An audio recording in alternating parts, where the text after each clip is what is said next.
we create the experience of anxiety in the first place. It's not something that just happens to us. It's something that we do to ourselves with the way in which we think. Hello and welcome to another episode of the WP Elevation podcast. My name is Kath Hughes and I'm a coach here at WP Elevation. I also run a WordPress design and development agency based in Sydney, Australia. So as you may or may not know, May is Mental Health Month here at WP Elevation. So all the content we publish this month is focused on raising awareness and getting a conversation going about mental health happening in the WordPress and tech and business community. And as part of Mental Health Month, we're also supporting OSMI, which is Outsourcing Mental Illness, in their fundraising campaign. So you can check out the details and donate via our show notes for this podcast or at osmihelp.org. And on that note, I'm very excited to announce that our featured guest this week is Andrew Pearce, who is a professional coach at Anxiety Free Living. Stay with us. This is the WP Elevation Podcast, helping WordPress consultants elevate. Hey, this episode of the WP Elevation Podcast is brought to you by WP Elevation. Well, more specifically, it's brought to you by a bunch of our happy customers.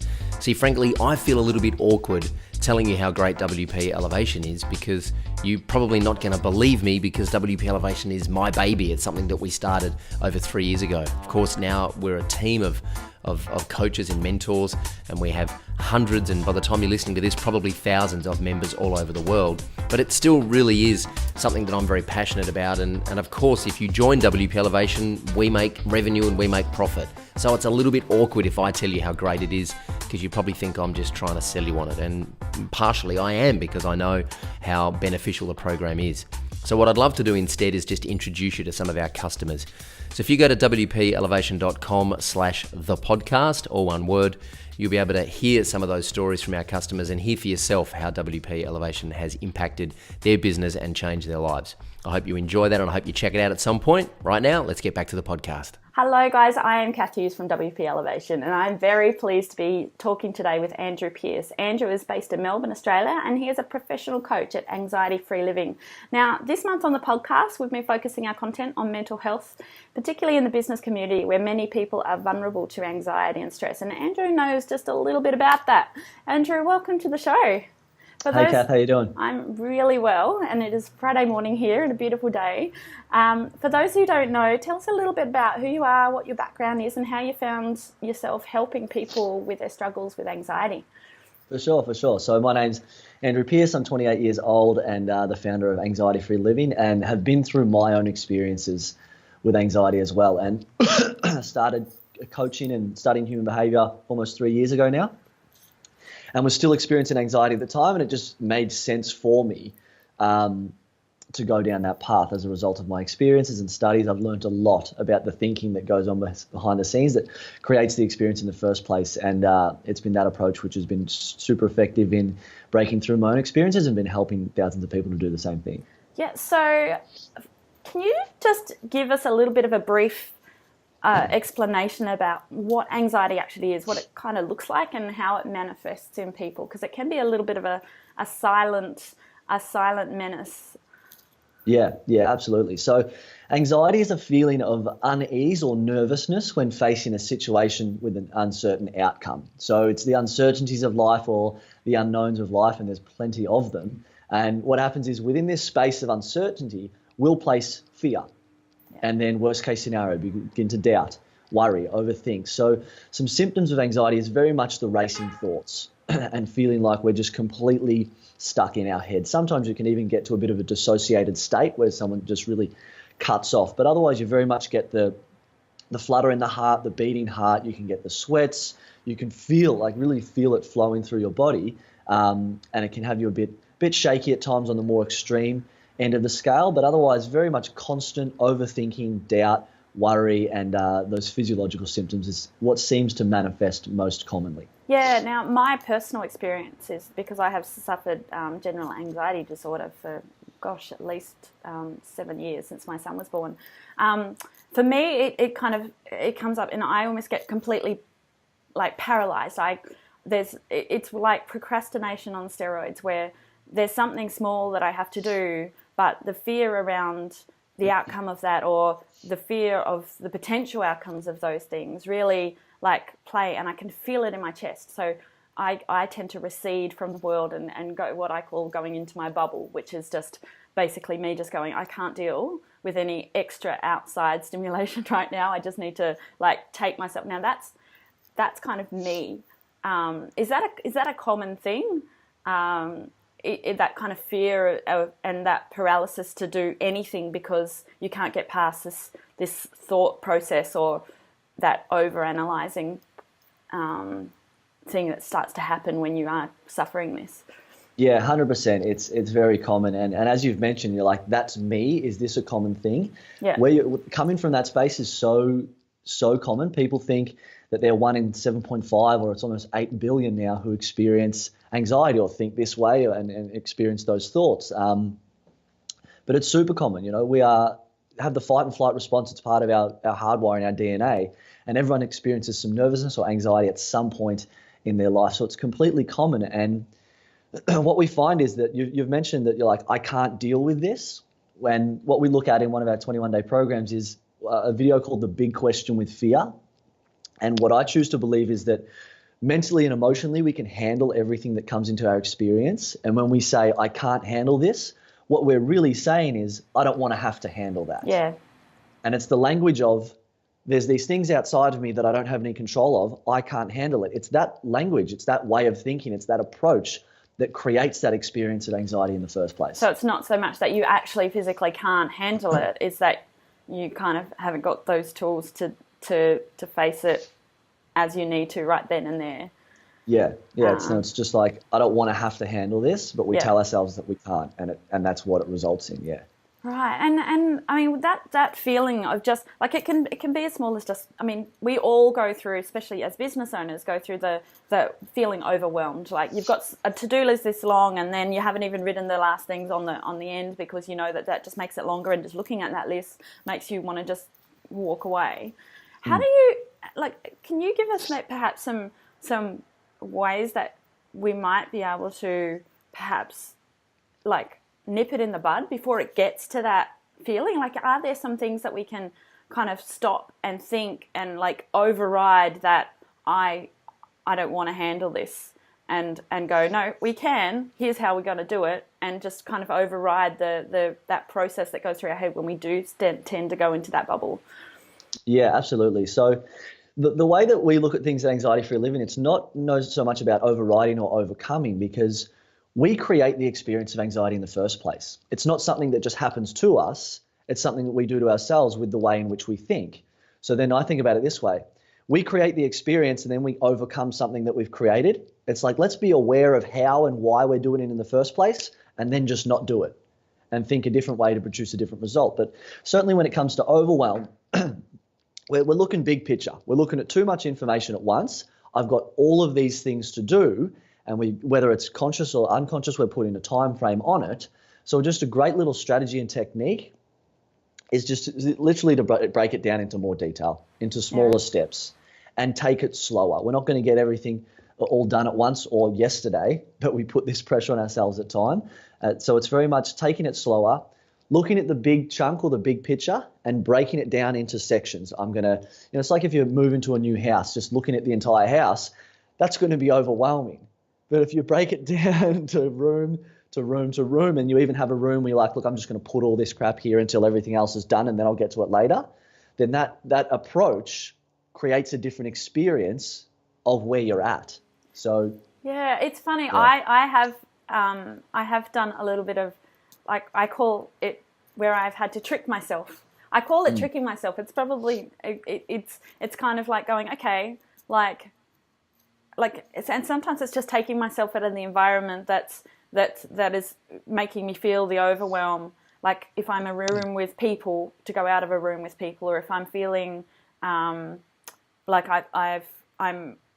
overwhelmed about all the things that I have to do in this space, I just kind of close down everything else and focus. And that has been something that I have to actively think. Like I have to kind of stop it. I wish I had Post-it notes sometimes. It's like just to remind myself to stop myself making that overwhelming feeling happen, because I'm trying to tackle everything as a whole when really I could break it down into steps. So I think that that's really valid to see it as that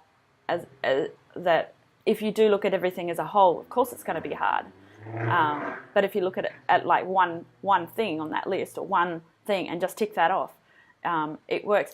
Also, just like ticking off things off a list.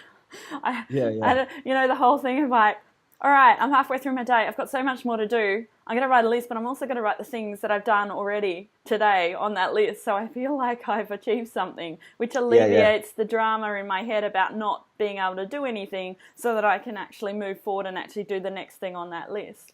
And there's little battles that I personally do to get through that overwhelming feeling. I think you're right with that. Just tackle things in a smaller portions. This makes it a lot easier.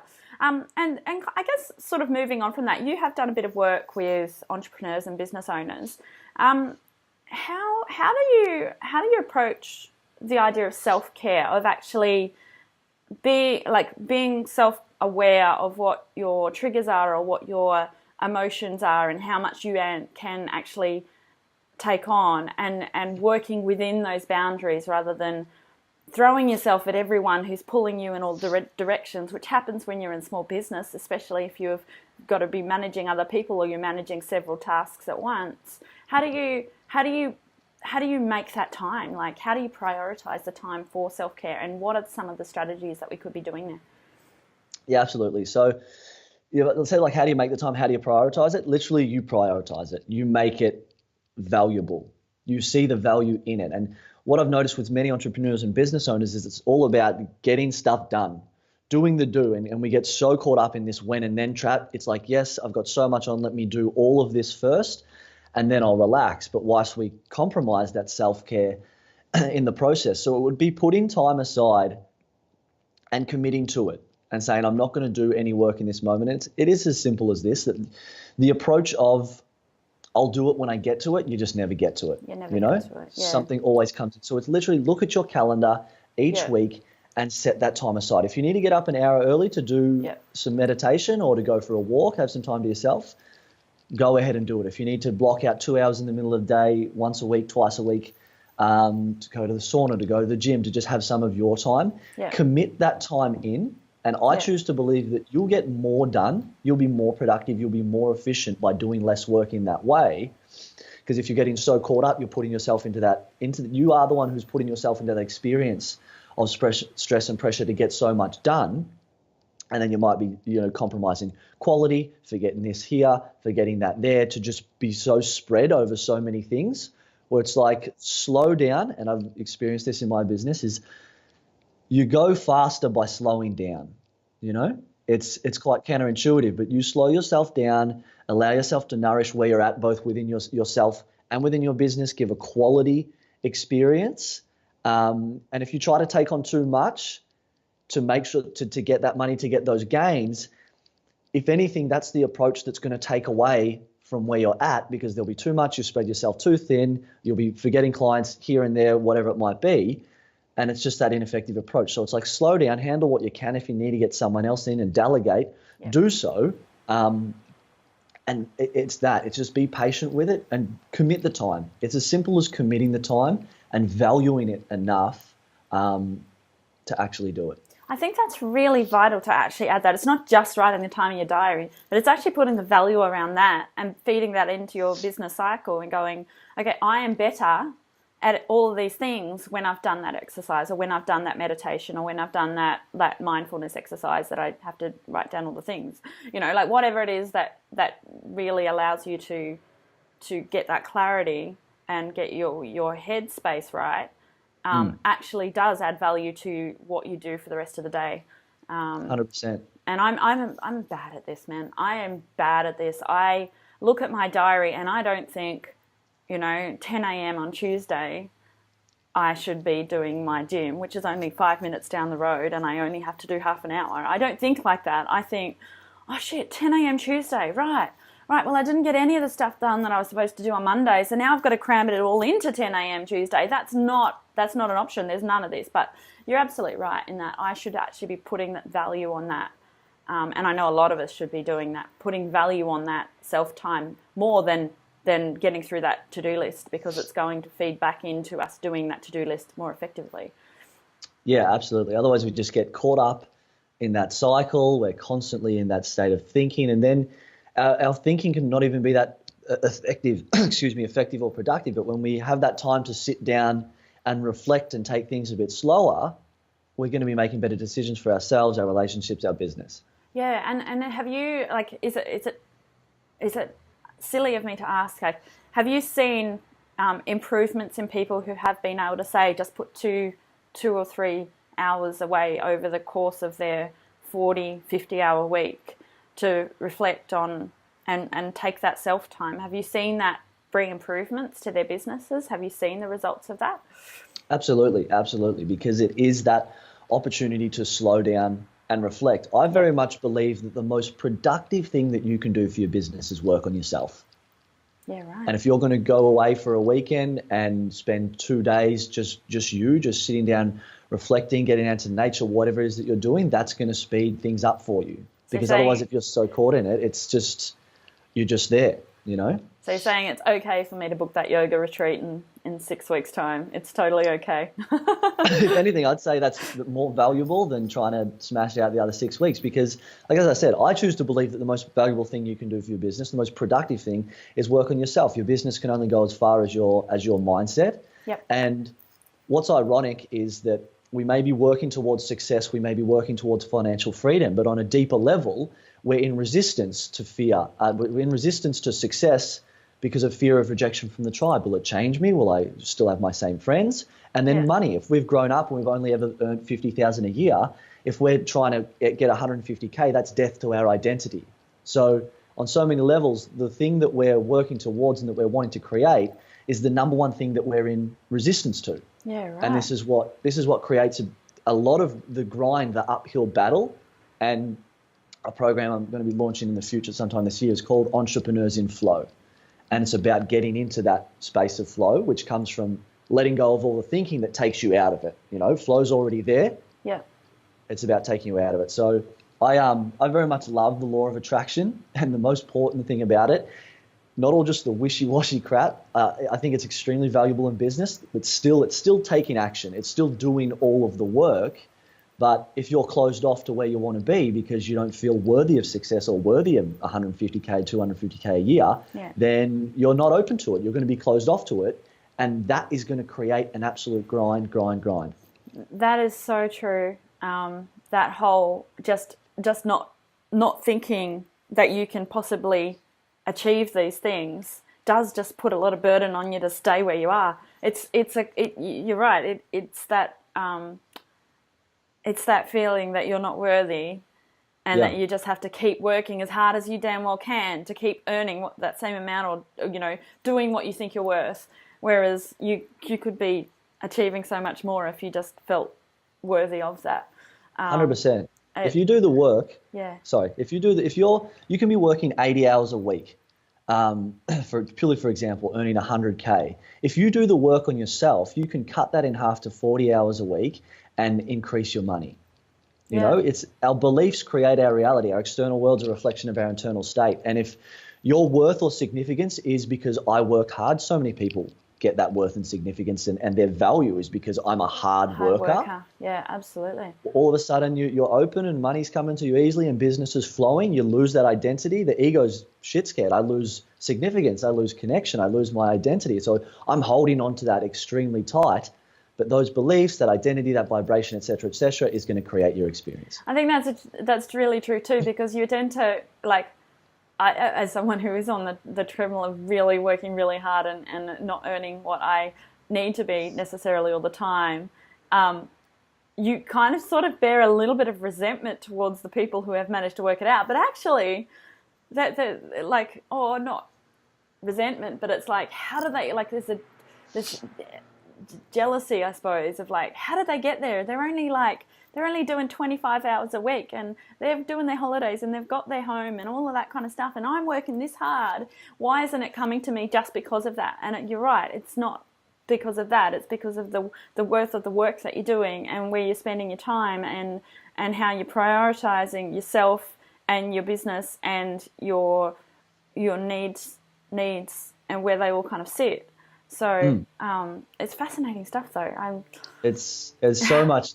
There's so much depth to it, and still do the work. You still need your systems, you still need your structures, still do the work, but it's like, this is, from my perspective, getting into flow by doing that work on yourself, and more business will happen. And then if you're not worthy of it, that's where procrastination and that's where overwhelm comes from, because we're not wanting to face their surface level issues.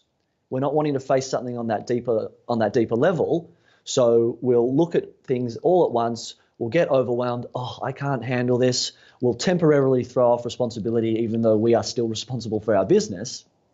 And we get so caught up in this surface level problem of overwhelm or procrastination. But when you do the deeper work, and it's you don't need to avoid that worth, well, then you no longer need to run that strategy of procrastination and overwhelm. It's not going to manifest. The other thing I just thought of too is like, a lot of us are business owners, right? No one's actually accounting our time. So we don't have to, like, I feel guilt when I don't spend all this time in my business. When I don't, like, if I go to the gym, I feel guilty because I should be doing something on my list. But no one's actually checking on us at the end of the day and saying, how dare you go to the gym at that time? Like, no one's doing that. And it's just up to us to make that as valuable as those other things that are on our list in order to allow that. And then once you do, it just becomes, I guess it will become, I'm going to put this on my list this week. A little moment there where it just seems so obvious now. It all makes so much sense. My time is my time. How I spend it is my choice. That's why I am a business owner, because I need that flexibility in my life. But I spend so much anxiety feeling like I should be sitting at my desk all the time and then not actually doing anything because I'm in that paralysis state. It's fascinating. On that, it's a good sort of segue, I think, to moving on to managing expectations of the people who do depend on us when we really need to be working on ourselves, and how we get that balance between still need to function, still need to face up to whatever we are working on, whatever we're building, whatever service we're providing, but we've also got our family and friends' expectations of us. And when we are feeling like in that deep pit of overwhelm, of anxiety, where it's creeping up, where you can feel it like it's sitting on your chest in the morning, and you know that you're going into battle with yourself that day, not just your clients. Like, how can we find a balance with this, and how can we perhaps politely and gracefully push back when we know that we need to? Yeah, for sure. So when it comes to expectations, from what I've found, when we put an expectation on ourselves, the expectation is what creates the stress, pressure, and anxiety that we experience, because the nature of an expectation is, if I don't meet this, I'm not good enough. Whether it's a goal or whether it's how our daily performance towards a goal. And the thing with expectations is the nature of them, they're never met. You can do a killer job and it's like, I still wish that was a bit better and that was a bit more perfect. So as soon as it's on, it's like I need to work my ass off to get away from not being good enough, but it's always there. So rather than looking at expectations, what I think is far more valuable is, let's say you've got a goal up here, and then on this side you've got an expectation, and then on this side you've got an intention. I intend to earn $150,000 this year. And to get there, I'm going to give my best day in, day out. Now, still give yourself a kick up the ass when you need it. The main difference is, if you don't do an amazing job, it's not that we don't beat ourselves down. If I don't do a good job, it doesn't mean that I'm not good enough as a person. But when we come from that place and that way of thinking of expectations, if I don't do a good job and I don't achieve this goal, it means I'm not a good person and I'm not going to be loved and accepted by other people. Yeah. And sometimes it might be, I got to earn 150K so mum and dad love me. So I'm loved and accepted, and it really runs that way. So until we're there, that feeling of that layer, And then even when you get there, it's still not enough. So with doing our best day in, day out, it's still, like I said, still give yourself that kick up the ass. If you've slacked off, give yourself that kick up the ass. But a great way to avoid self-judgment is to give your best. And there's a difference between, I'm going to try to do my best. It's like, don't try to do it, just do it. Give your best, and it will differ day in, day out. So if you're tired, your best will be a different level. If you've got a flu, your best will be a different level. If you've got a lot of energy, your best will be a different level. But if day in, day out, you're giving your best, then there's not too much more that you can ask than that, you know? That's really, really true. If your best is only relative to what you can possibly achieve on that day, or at that time. So if I'm working with the flu to get a deadline, that best isn't, my best is probably going to be 50% of what it normally is.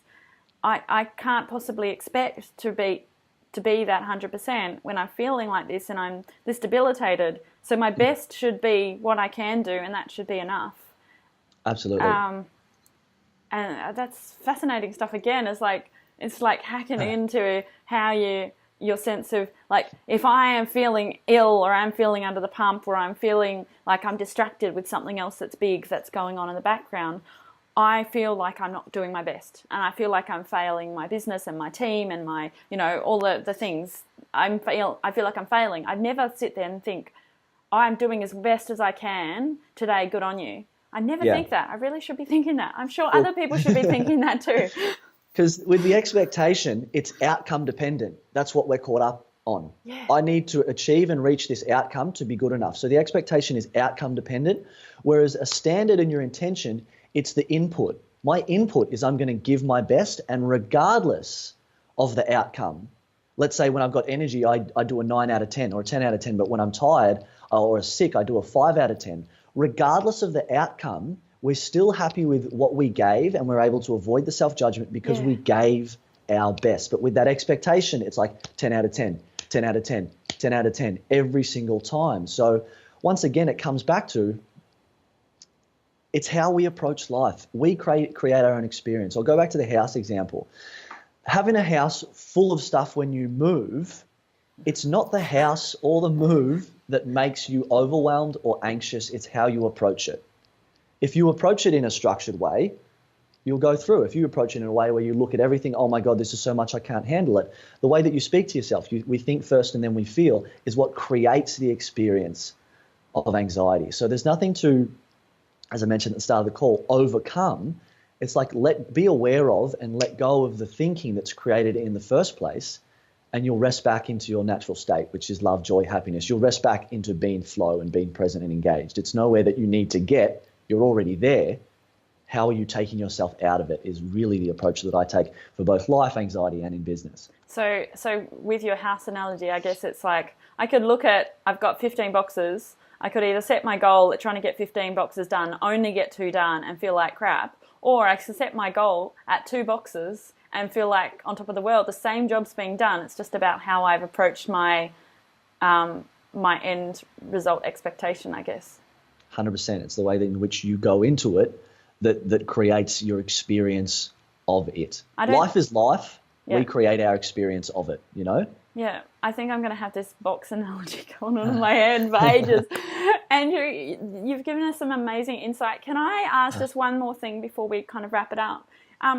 If any of our listeners are suffering with anxiety right now and it's affecting them, what would be your first suggestion for them, to be able to work through it? Do they go to their GP? Is that a first step? Do they see, get some professional advice and some help? Do they tell someone about it? Do they just get a whole bunch of boxes and only open 2 of them and feel good about it? Like, what would be your first, if you're acknowledging you're feeling like this sense of anxiety and overwhelm and stress and you can't break it, what's one thing that they can do to start the process of breaking it? Yeah, 100%. So the first thing is take responsibility for where you're at.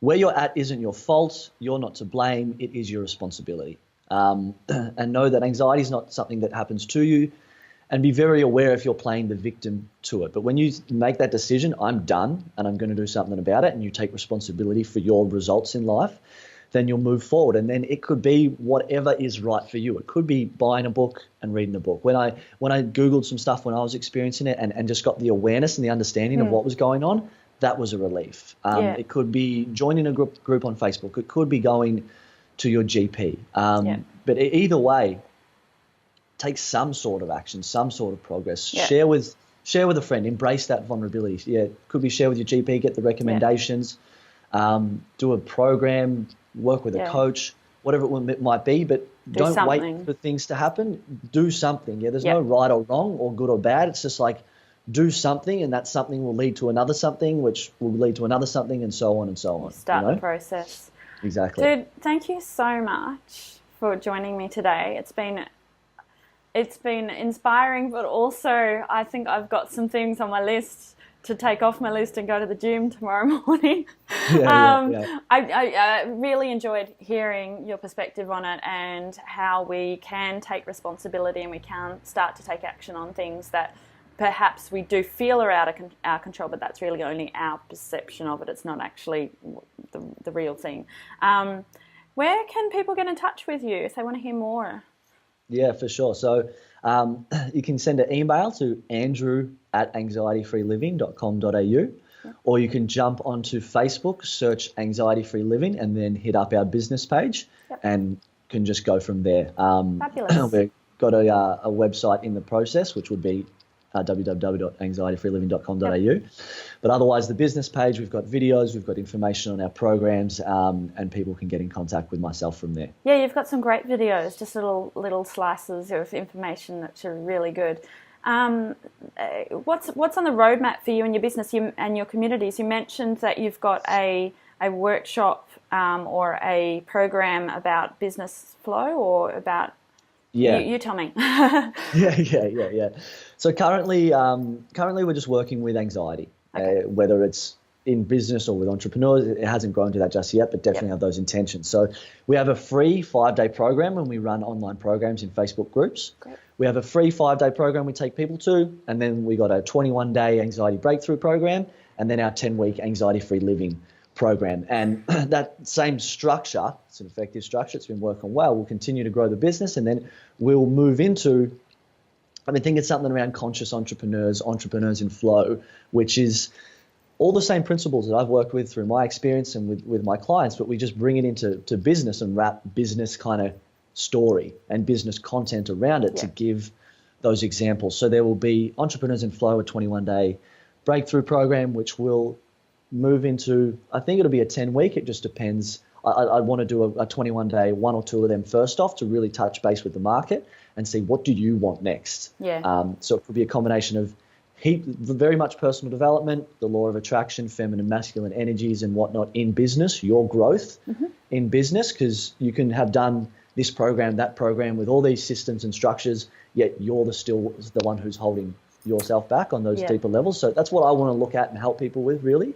Fabulous. So we'll be moving into those programs, and that should be happening, later in the year, I'd say. That sounds amazing. Folks, I hope that you have enjoyed this episode as much as I have. And just a reminder, as part of Mental Health Month, we're supporting OSMI, which is the Outsourcing Mental Illness, in their fundraising campaign. And you can check out the details and donate in our show notes or at osmihelp.org. And finally, if you love what we're doing here, please subscribe to the podcast and give us a rating in iTunes. It really helps us spread the word, and you can do so by visiting wplelevation.com/iTunes. Thanks for tuning in, and we look forward to your company on the next episode of WP Elevation Podcast. Go elevate!